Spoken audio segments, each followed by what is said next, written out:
আসসালামু আলাইকুম। আজকে দেখব যে কিভাবে আমরা বাটন ফোন অথবা আমাদের স্মার্টফোনে যদি নেট না থাকে বা বিকাশ অ্যাপস না থাকে তাহলে কিভাবে সেন্ড মানি বা এক বিকাশ থেকে অন্য বিকাশ অ্যাকাউন্টে টাকা ট্রান্সফার বা পাঠাতে পারি। তবে মূল ভিডিওতে যাওয়ার আগে ছোট্ট একটু অনুরোধ, আপনারা যারা এখনও চ্যানেলটি সাবস্ক্রাইব করেননি প্লিজ চ্যানেলটি সাবস্ক্রাইব করে ভিডিওটি কন্টিনিউ করার অনুরোধ রইল। এছাড়াও বিকাশ রিলেটেড ভিডিও লিঙ্ক সহ অন্যান্য প্রয়োজনীয় ভিডিও লিঙ্ক এই ভিডিওর ডেসক্রিপশন বক্সে দেওয়া থাকবে, আপনি আপনার প্রয়োজনীয় ভিডিওটি সেখান থেকেও দেখে নিতে পারেন। তো চলুন শুরু করা যাক মূল ভিডিও। এর জন্য আমি আমার স্মার্টফোন থেকে ডায়াল প্যাডে চলে যাব। এখন ডায়াল করব *247# দিয়ে কলে ক্লিক করব। আমার সিম 2 যেহেতু বিকাশ আছে আমি সিম 2 ক্লিক করব।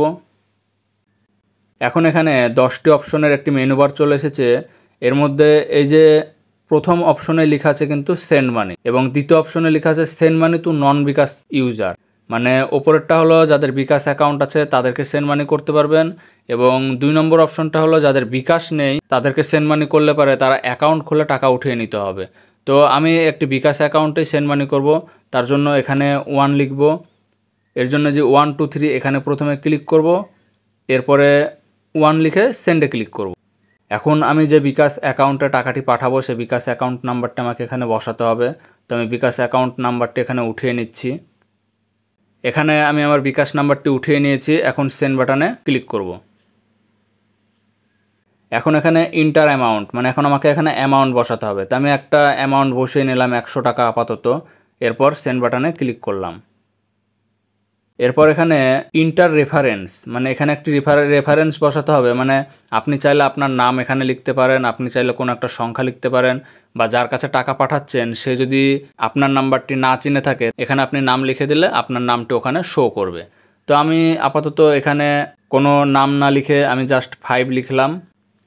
এরপর সেন্ড বাটনে ক্লিক করব। এখন এখানে আমাকে নাম্বারটি আরও একবার শো করেছে, নাম্বারটি ঠিকঠাক আছে কিনা। তো আমি নাম্বারটি এখানে মিলিয়ে নেব। এরপর নিচে অ্যামাউন্ট 100 টাকা, এরপর নিচে রেফারেন্স 5 কিন্তু এখানে শো করছে। আর সব নিচে লেখা আছে inter menu pin to confirm, মানে আমাকে এখন মেনু পিন দিয়ে কনফার্ম করতে বলছে। তো আমি এখানে বিকাশের মেনু পিনটি দিয়ে নিচ্ছি। এরপর সেন্ড বাটনে ক্লিক করব।